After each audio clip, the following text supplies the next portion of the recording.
Hello hi నమస్తే. మా space cinema లోకానికి స్వాగతం సుస్వాగతం. మరో చక్కని చిత్రంతో ఈరోజు మీ ముందుకి మీ సినిమా లోకం నంబర్ రివ్యూస్. బైక్ నడుపుకుంటూ బైకర్ అంటూ వస్తున్నాడండి శర్వానంద్. మరి ఈ సినిమాలో బైక్ రేస్లో శర్వానంద్ గెలిచాడా? అసలు ఈ సినిమా కథ ఏంటి, కథనం ఏంటి అనేది ఇప్పుడు చూసుకుందాం.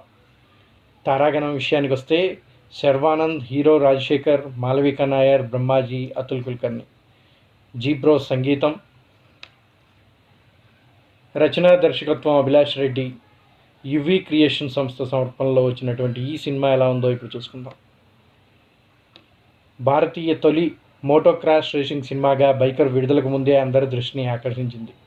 రేసర్గా యువ కథానాయకుడు శర్వానంద్, ఆయనకి తండ్రిగా సీనియర్ హీరో రాజశేఖర్ నటించడంతో ఈ సినిమాపై మరింత హైప్ క్రియేట్ అయింది. మరి అంత ప్రత్యేకంగా మార్చిన ట్రైలర్లో విజువల్ సాంకేతిక ప్రమాణాలు ఆకట్టుకున్నాయి. బలమైన ప్రచారంతో పాటు అంచనాల మధ్య గురువారం మన ఏప్రిల్ 3వ తారీఖు రాత్రి ప్రత్యేక ప్రదర్శనలతో మొదలైన బైకర్ సందడి ఎలా ఉందో తెలుసుకుందాం. చిత్ర కథ విషయానికి వస్తే సునీల్ నారాయణ్ అలియాస్ బుల్లెట్ సునీల్, మన హీరో రాజశేఖర్ గారు మాజీ మోటోక్రాస్ రేసర్.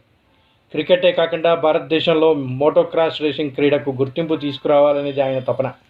అందుకే మోటోక్రాస్ రేసర్లని తీర్చిదిద్దే పనిలో ఉంటాడు. ఆయన తనయుడే విక్కీ అలియాస్ వికాస్ నారాయణ, మన శర్వానంద్ హీరో. తండ్రి దగ్గరే శిక్షణ పొంది మోటోక్రాస్ రేసర్గా రాటు తేలుతాడు విక్కీ. తండ్రి కన్నా కళను నెరవేర్చేందుకు విక్కీ అంతర్జాతీయ స్థాయి రేసింగ్లో పాల్గొంటాడు. ట్రాక్పై జరిగిన కొన్ని రాజకీయ పరిణామాల కారణంగా విక్కీ 3వ స్థానాలను సరిపెట్టుకోవాల్సి వస్తుంది. ఆ తర్వాత విక్కీ అనూహ్యంగా రేసింగ్కి దూరం కావాలని నిర్ణయించుకుంటాడు. తండ్రి తనయుల మధ్య దూరాన్ని పెంచిన ఆ నిర్ణయం వెనకాల అసలు కారణం ఏమిటి? విక్కీ జీవితంలోకి వచ్చిన అనన్య, హీరోయిన్ మాలవిక నాయర్ ఎవరు?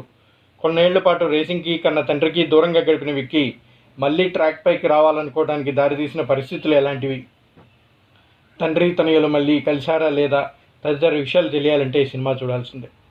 ఇక సినిమా విషయానికి వస్తే క్రీడా ప్రధానమైన సినిమాలో కథల కంటే కూడా అవి సాగే విధానమే కీలకం. కథలు చాలా వరకు ఊహకందుతూ వాటిదైన ఒక ఫార్ములాని గుర్తు చేస్తూ ఉంటాయి. ఇక నిజ జీవితంలో ముడిపడిన కథలైతే చెప్పాల్సిన అవసరం లేదు. తెలిసిన సంఘటనలు, పాత్రలు తెరపైన కనిపిస్తుంటాయి. అందుకే ఈ సినిమాల్లో కథ చెప్పాలనే ప్రయత్నం కంటే ఆయా క్రీడలోని డ్రామా, పాత్రల మధ్య సహజమైన సంఘర్షణలు, భావోద్వేగాలపైనే ప్రధానంగా దృష్టి పెడుతుంటారు దర్శకులు. మరి ఈ బైకర్ సినిమాలోనూ ఆ ప్రయత్నమే కనిపిస్తుంది. మోటోక్రాస్ రేసింగ్ నేపథ్యంలో ఈ సినిమాకి కొత్తదనాన్ని పంచింది.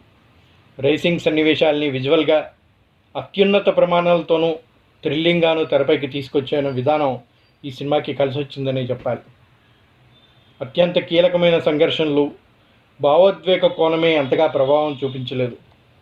కథానాయకుడు రేసింగ్ వదులుకోవడానికి దారితీసిన పరిస్థితులు, మళ్ళీ రేసింగ్ మొదలుపెట్టడానికి నిర్ణయం తీసుకోవడానికి ముందు చోటు చేసుకునే సంఘటనలు ఈ సినిమాలో కీలకం. లోతైన భావోద్వేగాలకు ఆస్కారం ఉన్న సన్నివేశాలేవి. కానీ దర్శకుడు రేసింగ్ సన్నివేశాలపై పెట్టినంత శ్రద్ధ వాటిపై పెట్టలేదు. దాంతో సినిమాలో అన్నీ ఉన్నా ఏదో వెలితిగా అనిపిస్తూ ఉంటుంది. 2003 నేపథ్యంలో కథ మొదలవుతుంది. హీరో కుటుంబం జీవితం తర్వాత మొదలయ్యే ఫ్లాష్ బ్యాక్ నుంచి అసలు కథ ట్రాక్ 2003 నేపథ్యంలో కథ మొదలవుతుంది. హీరో కుటుంబం జీవితం తర్వాత మొదలయ్యే ఫ్లాష్ బ్యాక్ నుంచి అసలు కథల ట్రాక్ ఎక్కినట్టుగా అనిపిస్తుంది. సునీల్ నారాయణ్ పాత్ర పరిచయం, నాయకుల ప్రేమ నేపథ్యం, ఇద్దరు ఛాంపియన్ల మధ్య పోటీ, తండ్రి తనయుల అనుబంధం తదితర సన్నివేశాలు ప్రథమార్థం సాగుతూ ఉంటుంది. ప్రేమ సన్నివేశాల్లో కొత్తదనం ఏమీ లేదు. తొలి భాగంతో పోలిస్తే ద్వితీయార్థం కథలోని అసలైన సంఘర్షణ, కథానాయకుడు రేసింగ్కి దూరమయ్యేందుకు దారితీసిన పరిణామాలు, మలేషియా రేస్ ట్రాక్పై సాగే డ్రామా ఆకట్టుకుంటుంది. పతాక సన్నివేశాల్లో భాగంగా జర్మనీలో సాగే రేసింగ్ కూడా థ్రిల్లింగ్గా అనిపిస్తుంది. ఆ తర్వాత తండ్రి తనయుల నేపథ్యంలో డ్రామా, భావోద్వేగాలు మెప్పించేలా ఉంటాయి. మొత్తంగా రేసింగ్ నేపథ్యంలో కారణంగా ఓ కొత్త సినిమాని చూసిన అనుభూతి అయితే ప్రేక్షకులందరికీ కూడా కలుగుతుంది. భావోద్వేగాలు మోతాదు ఇంకాస్త పెంచి ఉంటే సినిమా మరో స్థాయిలో నిలిచేదంటంలో ఏమాత్రం డౌట్ లేదు. కానీ ఒక కొత్త రకమైన సినిమాని తెలుగు ప్రేక్షకులకు పరిచయం చేసినటువంటి సినిమాగా బైక్ రేసింగ్ తోటి అందంగా తీర్చిదిద్దినటువంటి ఈ సినిమా ఎవరెలా చేశారో ఇప్పుడు చూసుకుందాం. కథానాయకుడిగా శర్వానంద్ నటన ఈ సినిమాకి ప్రధాన బలం. అచ్చమైన ఓ స్పోర్ట్స్మెన్ లాగే ఆయన తన లుక్ని మార్చుకొని తెరపైన కనిపించారు. రేసర్గా ఆయన ప్రదర్శించిన హావభావాలు, నటన చాలా సహజంగా అనిపిస్తాయి. యాక్షన్తో పాటు భావోద్వేగ సన్నివేశాల్లోనూ ఆయన ప్రభావం చూపించారు. బుల్లెట్ సునీల్ పాత్రలో సీనియర్ హీరో రాజశేఖర్ ఆకట్టుకున్నారు. తండ్రిగా, ఓ కోచ్గా ఆయన తన అనుభవాలన్నింటినీ రంగరించి నటించారు. కథానాయక మాలవికా నాయర్ ప్రాధాన్యం ఉన్న పాత్రలే మెరిసింది. శర్వానంద్తో కలిసి మంచి కెమిస్ట్రీ పండించింది. అక్కడక్కడ ఆమె పాత్ర జెర్సీ సినిమాలో హీరోయిన్ని గుర్తు చేస్తుంది. అతుల్ కుల్కర్ని, బ్రహ్మాజీ, తులసి తదితరుల పాత్రలు పరిధి మేరకు నటించారు. సాంకేతికంగా ఈ సినిమా ఉన్నతంగా ఉన్న యావరేజ్ విజువల్స్ కట్టిపడేస్తాయి. యువరాజ్ విజువల్స్ బాగా కట్టిపడేస్తాయి. గిబ్రెస్ నేపథ్యంలో వచ్చిన సంగీతం ఆకట్టుకుంటుంది. పాటలు పర్వాలేదనిపించాయి.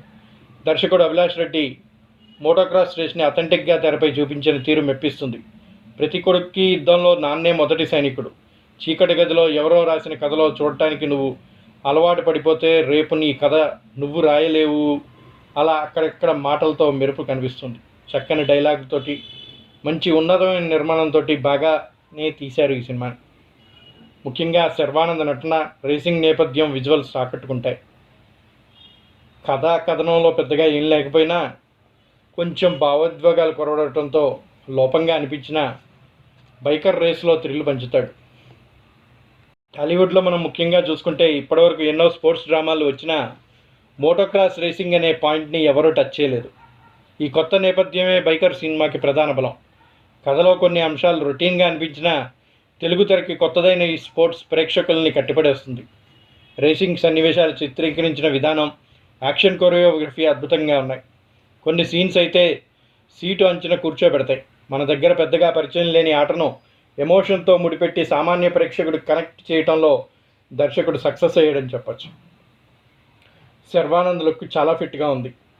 చాలా ప్రాక్టీస్ చేసి చక్కని లుక్తో బయటకు వచ్చాడు. ఒక ప్రొఫెషనల్ రేసర్గా తన నటనను పూర్తి న్యాయం చేశాడు. ఎమోషనల్ సీన్స్లో కూడా తన మార్క్ చూపించాడు. ముఖ్యంగా డాక్టర్ రాజశేఖర్ వచ్చే సన్నివేశాలు చాలా బాగా పండాయి. ఈ చిత్రంలో యాంగ్రీ మ్యాన్ రాజశేఖర్ తన కెరీర్లో మరో మెట్టు ఎక్కారని చెప్పచ్చు. హుందాగా ఉంటూనే పాత్రకు తగ్గట్టుగా ఆయన ఒదిగిపోయిన తీరు మెప్పిస్తుంది. క్యారెక్టర్ ఆర్టిస్ట్గా ఆయనకి ఇది ఒక గొప్ప ఆరంభం. సెకండ్ హాఫ్ ఎమోషనల్ బాగా కనెక్ట్ అయ్యింది. మాలవికా నాయర్ తన పరిధి మేరకు చక్కగా నటించింది. కథలోని కీలక పలుపుల దగ్గర దర్శకుడు సేఫ్ గేమ్ ఆడాడు. కొత్తదనం కోసం ప్రయత్నించకుండా రొటీన్ ఫార్మాట్ని ఎంచుకోవడం కాస్త నిరాశపరుస్తుంది. ముఖ్యంగా రేసింగ్ సమయంలో హీరో పడే మానసిక సంఘర్షణలు ఇంకాస్త బలంగా చూపించి ఉంటే సినిమా స్థాయి మరోలా ఉండేది. హీరోకి ఎదురయ్యే సవాళ్ళు, స్పాన్సర్షిప్ ఎపిసోడ్స్ చాలా సింపుల్గా, ఎలాంటి కష్టం లేకుండా పరిష్కారం కావడం వల్ల కథలో వాస్తవికత లోపించినట్టు కొంచెం అనిపించినా రేసింగ్ సన్నివేశాలు అద్భుతంగా ఉండటంతో అది కవర్ అయిపోయిందని చెప్పాలి. రేసింగ్కి దారితీసే పరిస్థితులు ఇంకాస్త ఎఫెక్టివ్గా రాసుకోవాల్సింది. హీరోయిన్ల మధ్య వచ్చే కాన్ఫ్లిక్ట్ పాయింట్ బాగున్నా దాన్ని పూర్తిగా వాడుకోలేకపోయారు. ఫస్ట్ హాఫ్ స్క్రీన్ ప్లే కాస్త నెమ్మదిగా సాగుతుంది, కొన్ని చోట్ల బోర్ కొట్టిస్తుంది. మొత్తం మీద బైకర్ ఒక ఎంగేజింగ్ స్పోర్ట్స్ డ్రామా. ఇప్పటివరకు టచ్ చేయని మోటోక్రాస్ రేసింగ్ బ్యాక్డ్రాప్తో శర్వానంద్, రాజశేఖర్ల అద్భుతమైన నటన సినిమాకి హైలైట్గా నిలిచాయి. రేసింగ్ సన్నివేశాలు కూడా థ్రిల్ చేస్తాయి. కాకపోతే నెమ్మదిగా సాగే ఫస్ట్ హాఫ్ కథలో కొన్ని రొటీన్ అంశాలు కాస్త మైనస్ పాయింట్గా అనిపించినప్పటికీ స్పోర్ట్స్ డ్రామాలు, ఎమోషనల్ కథలు ఇష్టపడే ప్రతి ఒక్క ప్రేక్షకుడికి కూడా ఈ సినిమా నచ్చుతుంది అనటంలో ఎటువంటి సందేహం లేదు. ఇక మన సినిమా లోకం ఈ సినిమాకి ఇచ్చే రివ్యూ ఒక ఎంగేజింగ్ స్పోర్ట్స్ డ్రామా. మొత్తం మీద బైకర్ ఇప్పటివరకు టచ్ చేయని మోటోక్రాస్ రేసింగ్ బ్యాక్డ్రాప్లో అద్భుతంగా శర్వానంద్, డాక్టర్ రాజశేఖర్ నటనతో సినిమాకి హైలైట్గా నిలుస్తాయి. రేసింగ్ సన్నివేశాలని చక్కని థ్రిల్గా పంచే విధంగా చూపించి సూపర్ అనిపించుకున్నటువంటి దర్శకుడు కొంచెం కథలో రొటీన్ అంశాలు ఉండటంతో కొద్దిగా మైనస్గా ఉన్నా ప్రతి ఒక్క ప్రేక్షకుడిని కట్టిపడేసే విధంగా ఒక చక్కని స్పోర్ట్స్ డ్రామాతో మన ముందుకు వచ్చినటువంటి బైకర్ సినిమాకి సినిమా లోకం 2.75 అవుట్ ఆఫ్ 5గా రేటింగ్ ఇస్తుంది. మరి మీకు ఎలా అనిపించింది ఈ సినిమా? మీరు కూడా కామెంట్ బాక్స్లో తెలియచేయండి. అలాగే మా ఈ రివ్యూ మీకు నచ్చినట్టయితే మర్చిపోకుండా ఒక లైక్ అందించండి. ఇలాంటి మరిన్ని చిత్రాలు మీ ముందుకు తీసుకురావాలంటే మర్చిపోకుండా మా ఛానల్ని మరింత మందికి షేర్ చేయండి. మీ మిత్రులకి, బంధువులకి మా మాస్పేస్ సినిమా లోకం ఛానల్ని అందే విధంగా సహాయపడండి.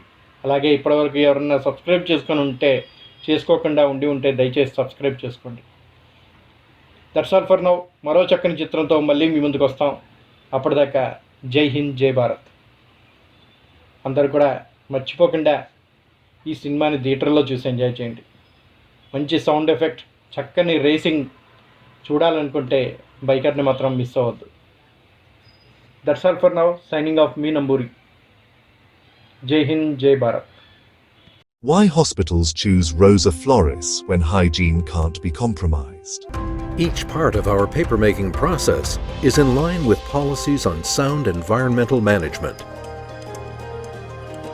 Subsequently, the logs are washed, cut into small pieces, and cooked in a digester.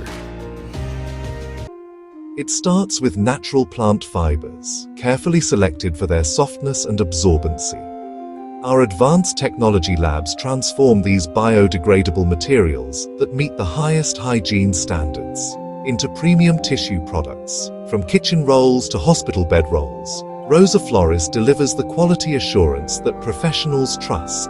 When hygiene matters most, the choice is clear.